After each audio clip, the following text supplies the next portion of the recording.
Hello বন্ধুরা, আশা করি সবাই খুব ভালো আছো আর আমরাও খুব ভালো আছি। তো আজকের ভিডিওটা কোনো ভ্লগ না, আজকে এসেছি ছোটোবেলার কিছু স্মৃতি নিয়ে তোমাদের সাথে গল্প করতে। আগে বলো, কার কার বাড়ির ওখানে বৃষ্টি হচ্ছে? দেখতেই পাচ্ছ আমি যেখানে থাকি সেখানে প্রচুর বৃষ্টি হচ্ছে। আর আমি কি করছি বলো তো, জানলার উপর উঠে বসে আছি আর এই জল দেখছি আর বৃষ্টি দেখছি। তো তোমাদের সাথে কিছু কথা শেয়ার করতে এলাম, ভাবলাম তোমাদেরও হয়তো ছোটোবেলায় এরকম কিছু ঘটনা ঘটেছে, তাই তোমরা জানিও আমার সাথে ঘটনাগুলো যদি মিল হয়ে যায় তাহলে অবশ্যই কমেন্ট করে জানিও আমাকে। তো বলো তো, এই বর্ষাকালে বৃষ্টির দিনে পুকুরে কারা কারা স্নান করেছো আর কাদের বাড়িতে পুকুর আছে? আমি তো এরকম ঘটনা অনেক ঘটিয়েছি, কারণ আমার বাপের বাড়িতে পুকুর আছে। তো এরকম বৃষ্টির দিনে যখন স্কুল ছুটি থাকতো বা শনিবার রবিবার এরকম দিনগুলোতে যদি বৃষ্টি হতো, তাহলে আমরা পাড়ার কিছু ছেলে মেয়ে মিলে একদম সোজা পুকুরে ঝাঁপ। অনেকক্ষণ সময় ধরে পুকুরের জল তোলপাড় করে দিতাম। তারপর যখন ঘর ফিরতাম না, অনেক সময় হয়ে যেত, তখন সবার বাড়ি থেকে মারা আসতো বেলনি কাঠ, মানে যেটা দিয়ে রুটি বেলে সেটা নিয়ে, খুন্তি নিয়ে, লাঠি নিয়ে, জুতো নিয়ে এরকম আসতো। তখন সবাই আমরা ভয়ে জুতো হাতে করে নিয়ে সোজা ঘর দৌড়।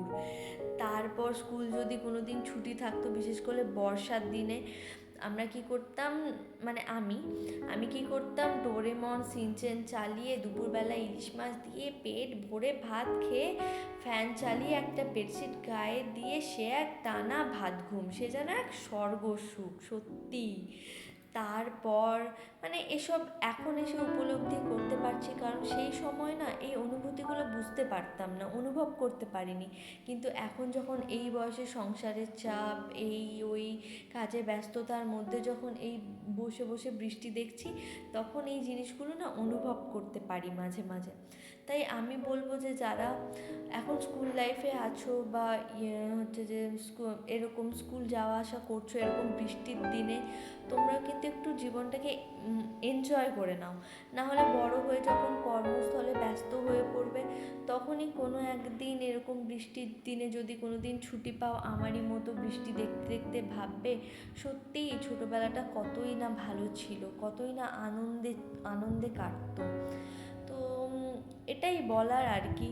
তো তারপর ইলিশ মাছের গল্প বলছি, কার কার বাড়িতে ইলিশ মাছ হয়েছে আজকে বলো? আমার বাড়িতেও আজকে ইলিশ মাছ হয়েছে, তবে ইলিশ মাছের ভাজা, ইলিশ মাছের ভাপা এরকম কিছু হয়নি।